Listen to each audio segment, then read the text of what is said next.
Uber, right? So again, going back to standardization, not quite standard because it's specific to Uber, but we're such in a development phase right now. I don't want to say, hey, we're not going to accept that because we're not standardizing that yet. And it's working. It's working for them, so we want to accept that. And if it works out well, maybe other folks actually take part in that creative unit. Yeah. I have a question. Yes, sir. It's more for Asia. How about Brazil? Yeah. What you're seeing from the brands and the retailers creating this integration between you guys? So You want me to start? Because you've already introduced me to a few of the retailers, and then I can hand it off to you for the brands. So some of the retailers, they're so big, and it looks very similar to, let's go back here. There's some big players here, and when you're big, you get to dictate what you want to do first, right? So the retailers that we've spoken with, there's 3, and you probably know who they are, and one of them that won't talk to us, right? So 2 of them are talking to us, and they have control. They say, hey, there's no other player that's going to do this, so we're going to do it our way, right? But as we introduce to them, like, hey, here's how we're currently doing it in the States, right? And here's the benefit of doing it with us. And they start to see the additional buyers that come in, then there's more appetite to have that engagement from a retailer perspective. I don't know about the brands. That I'll hand over to you. the brands consider to use the solution. So the challenge that we don't have those data yet in the platform. Yeah. On one side is one limitation that we have in the market. So we are discussing, and probably will come as we scale the solution. And in the other hand is like one local challenge that we have different from US. I can showed, for example, one ad placement in Target website. Yeah. We don't have that type of advertisement in Brazil. So overall, normally, they don't have product ads. They don't have the additional format activate programmatic. So this is a restriction that we have, like overall. Yeah, it's almost internal. Yeah, they use for for their direct use with industry, and also when we are working with that because they didn't activate. Like I think one side of the problem is that they were not so well structured to operate that inventory, and they had problems when they tested, and they didn't see value, and now they are reconsidering that. So it's one aspect. And I think we are considering integrations for product ads specifically, like for the format, not only for IAB format. Yeah, we're considering all forms, but also weighing in the scaling opportunity, right? Because brands might not want to create a different ad unit just for this one retail media network or commerce media network that is not going to deliver X amount of impressions or spend X amount of dollars, right? What's interesting though, is when we're talking to these brands or retailers, right? They have a list of brands that they want to work with. And they say, hey, we want to do this with you. Just don't touch these 5 brands, right? Because we want to manage that, but you can talk to the rest. And it's an interesting thing that's happening because it's dependent on who you're talking to at the retailer too. If I'm talking to the sales team, that's what's happening, right? Because they're saying, hey, these are my whales. I want to keep my whales in my book. And I want to increase revenue without allocating resources to it. So you guys go and do this, right? I frankly don't care, whichever way you want us to operate. But if this happens for these other brands, I'm sure the 5 that you're working with will want to also do that, right? So then we get in that predicament. I believe that the brands in Brazil, the retailers are struggling with this because they thought that they have the technology and the structure, and they don't.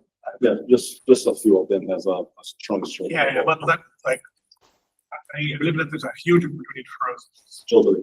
And what I start to see some brands like doing some direct buying, or not necessarily buying the inventory, but using data or even getting the conversion information. Or getting the conversion information back, because this is an evolution. What he's saying here, like to use the data to buy the inventory, it could be like anywhere, but there's a very simple way that, like, theoretically we could do this since the start of the programmatic buying. And I know some big brands that are doing this in Latin America. That what they do, they run the campaign and they negotiate with the commerce player, and they receive the signal of the conversion to use in the campaign in their account, in the brand account, or they just place a pixel there and the retailer accept. Is the big ones that have power to negotiate this, they can get. Yeah, I have like both the brands and the retailers as clients, like Samsung and Magalu. They're close together. We developed for Sanofi on 1 pixel from Monks that Sanofi asks to the drugstores to install. And then we can track the conversion by the media that we manage by. And can use this to optimize, yeah. For Bella. Mhm. So, but like we have some friction from the drugstores to install this pixel. Yeah, It's it's hard. I saw this with very few, but we have cases in the market that the retailer accept to implement. Yeah. You know, so And the complexities around like any kind of pharma company or prescription company, at least in the United States, it gets a little tricky, right? Regulated. Because there's a lot of rules and regulations that you Yeah. have to follow, right? Like if you're running a retail media ad for, let's say, a drug, the landing page for that has to go back to your page and not the drug page. And if it lands on your drug page, you have to have certain opt-outs in like legal language to be able to do that, right? So that's another thing to talk about. But outside of that, what you're talking about with regards to Samsung, Magalu, that's interesting because you're going to get in the situation now where before you might have just been talking to Samsung on the demand side, and now you're going to have to solve problems from a supply perspective, right? Yeah. All right, you want to have a seat? Yeah. What are the arguments you're using to incentivize those companies to share the data and not create their own Yeah. space? Look, I don't actually take a fee off the data, right? So one, I'm not taking margin from it, right? That's an incentive in itself.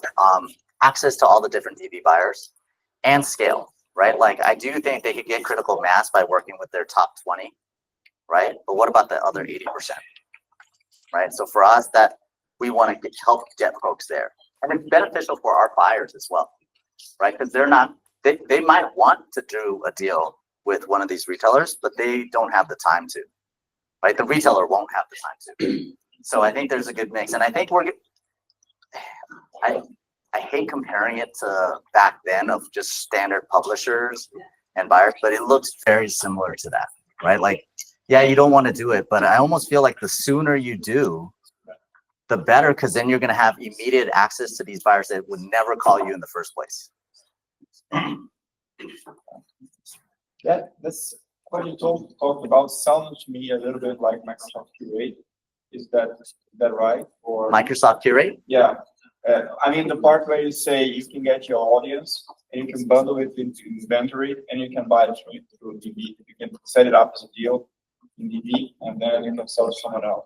I think that happens today. That's like standard programmatic guaranteed. Yeah. Our key difference and what we're trying to work on is just the marketplace for the data itself, right? So in this beta program here is the more interesting part, right? Where we say, hey, here's a commerce tab that basically match makes between retailer and brands, right? And in some cases, or in a lot of the cases, these retailers are only whitelisting the brands that are currently buying through their standard retail media / commerce media like partnership already. Mm-hmm. And sometimes we can introduce new brands to them and say, hey, we have someone that doesn't see your audience, but is very interested in it. Would you be open to it? And my team then becomes more of like a matchmaker between the retailers and brands. So the idea is I'm a retailer, I have an audience, say people who bought such and such over the last 2 months. Yes. And then I can set it up anonymously, preserving privacy, etc. And then you, the brand, can activate it anywhere. If you allow the brand to, yes. you have control. You get control on whether, and then you get, as a retailer providing that, you also get access to the reporting of your data being used with that brand. Yeah. Good, yeah. Feel like we didn't need the seats now. I think we already got some good questions. Just to like I have one here for you, T. All right. About measurement. I'll start with this. Measurement. Measurement, yeah. Okay, Closed you give me loop. the hardest one first. Yeah, so you mentioned during the presentation, that's one of the main pillars there.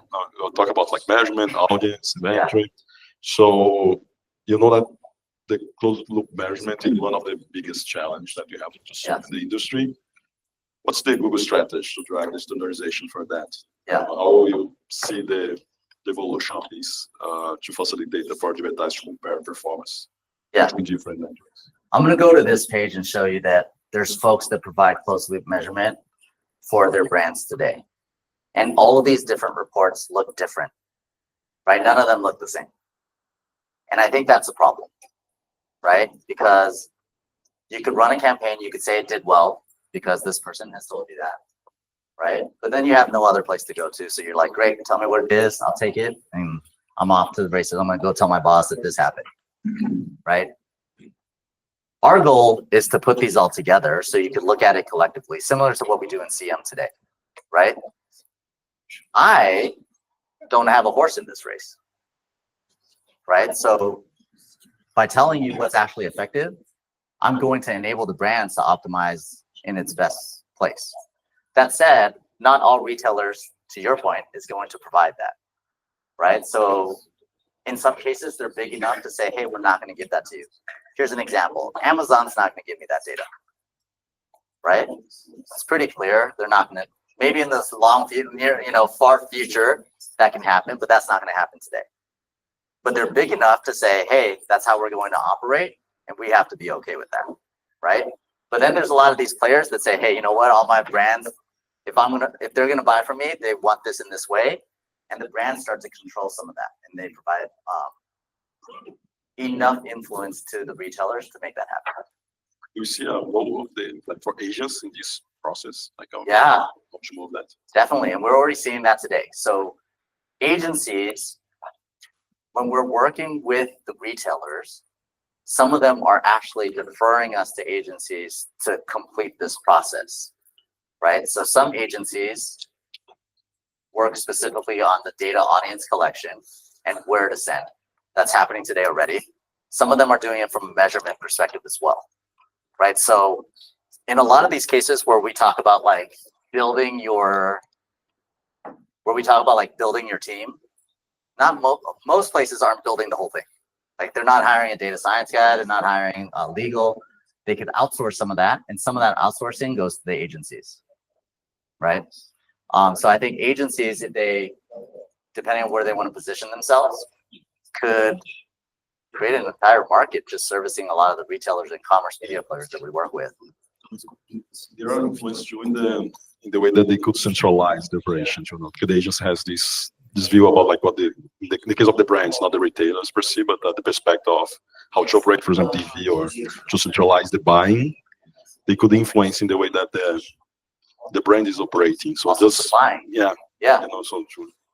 You mentioned Magalu. Perfect. Does Magalu want to work with a bunch of all the different buyers, or they just ship it off to an agency to manage all of that as well? It's good. Have anyone?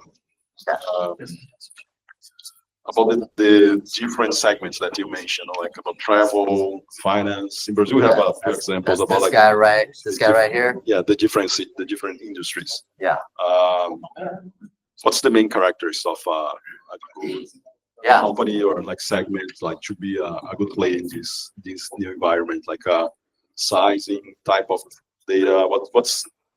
How do you classify or identify a candidate for that? I think the big ones are easy to spot because it's already happening. Just it wasn't happening in a digital space, right? Like when I fly United and there's always that magazine in there, and I open up the magazine, and it's basically a magazine of just advertisements, right? Like that's easy to spot. Like they're already selling ads in that magazine, right? That means there's buyers of people that are interested in their audience, right?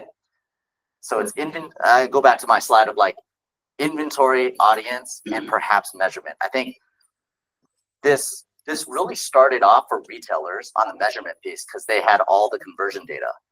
And then it started to extrapolate to like, hey, I have unique inventory. I have unique audience, right? Like Uber's a unique audience. And I think they have some interesting data that could be repurposed, right? Like if I knew that these people always took an Uber to a concert, a grocery store, right? Like that starts to get really interesting. Now, do you look at that as an audience to target, or do you look at that as closed loop measurement because you know that perhaps you serve whatever ad and they have now made their way to that place, right? So there's a lot of different ways you can look at it. Okay, that's good. That's interesting because like most of you here in the room has some clients that are not exploring this type of thing yet, or just like start considering how can you guys influence, like in the conversation. A lot. Because there's two types of solutions here. First one is like we have the retail media that's not working sometimes internally, but these provide access to data and we run the campaigns externally this on the website. So my mind is blowing right now. I have like at least 30 clients that needs this. Like I can merge CVC with Betcarreiro. I can use the data from everyone who buy tickets to some city to sell everything. You can take a margin on both sides. Yeah. How do you see the expansion of the integrations to the two, like how does it work? So the tools that are being built today are leveraging third-party partners because we get to scale quick here in the States. Roll out for Brazil. That being said, we're also doing direct integrations, which I think will be more interesting to you. So as soon as direct integrations are available, I'm thinking 1H next year. That's where I think it gets interesting because you don't need to work with third-party partners on like the data onboarding and sending. You could just say, I'm just going to plug directly into DV. The third-party one is already available, so it's not beta, but we could use. But you need to use external company to integrate. Remember, like Tew Target, Naveg, they are not integrated, but you need to use an external provider to do the integration today in the way that we are. But we can do that. You are not like a data provider in DV today. Like as a DMP, for example. Like because there are a few platforms that are integrated with DV today, and some of them has the ability to do the integration and to send the data to the platform. And we haven't been asked. So if you have direct integration or a third-party integration you're interested in making that connection to, you tell him, and we get the conversation started, right? Yeah, and what he mentions that like in the next year, beginning of next year, we expect to have like the direct integration available. So a player could, like an e-commerce player could say, hey, I want to integrate directly. First semester? Next year, yeah. But we can start integration conversations now. Yeah. Talk to the client. Perfect. That's good. Okay, any other questions? No? Okay. We're good? Thank We have you. the next speaker? Maybe Yeah. I finished too fast, perhaps. I think we have probably a break now. No, but before, we have like. All right. I think I'm done. Finish. Yeah? Yeah, thank you so much. Thank you very much. Thank you so much.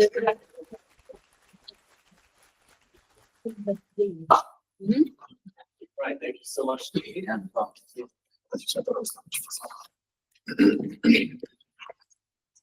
Are y'all processing? Let's take a minute to process. Again, please write down just one thing that you're taking away from this. You're already calling your clients, so that's good. But just write one thing that you're taking away from this conversation, and I would love to collect it.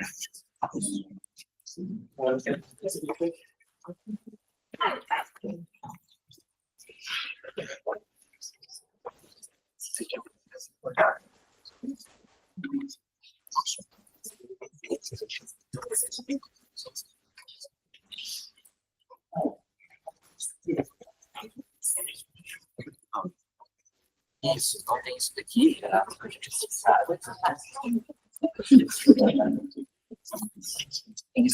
Isso daqui vai ter isso.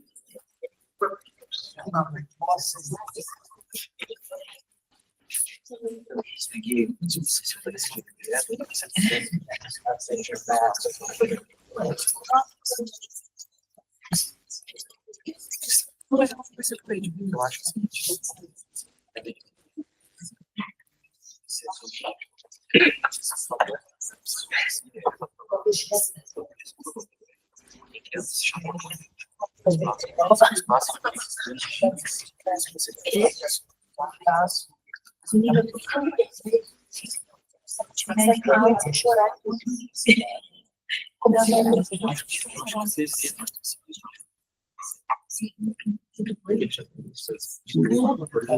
All right, who would like to share something they learned in the last 20, 30 minutes?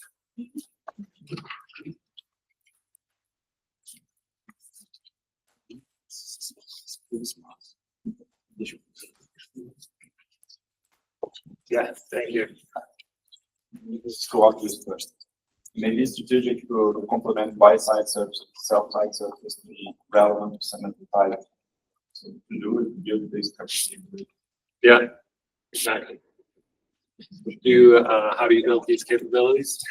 We built it, used to do sell-side and buy-side, we're going to buy-side today. So maybe we had to get it back on. Yeah, do you hire for that or? Do you We'll have to, yeah, I'll get some people from inside to study it. Yeah, all right. Anybody else?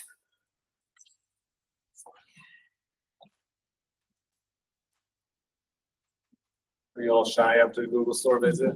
Or maybe tired and it's it. You all tired from the walk over? I think it's the best opportunity that, for example. Biggest opportunity for growth. All right. All right. That's good to hear. You like a growth opportunity? All right. Well, then let's take a quick bio break. 5 minutes, refresh yourselves, maybe get some caffeine. Seems like a good idea. There's tea and coffee in the back and bathrooms are where they always were. So enjoy.